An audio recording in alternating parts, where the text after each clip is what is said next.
তো বন্ধুরা, আমি একটা জিনিস দেখাচ্ছি তোমাদেরকে। আমাদের গ্রামের যে পাশে নদী আছে, সেই নদীর এখন জল একটু বাড়া আছে। নদীর জল তোমরা দেখতে পাচ্ছ। এটা হচ্ছে মাছ ধরার জন্য হাপা জাল বা হেভি জাল বলা হয় এটাকে। অনেকেই নদীর গায়েতে এই জালগুলোকে টানছে,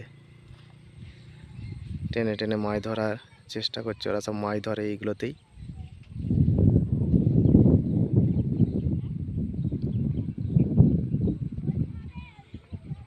আর এইটাতে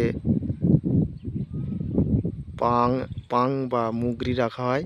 এতেও ঘুসো মাছ বা ওই ছোটোখাটো যে মাছগুলো হয় এতে হয়। আর ওই পারে দেখছো, নদীর ওই পারটাতে একজন ওই হাপা জাল টানছে।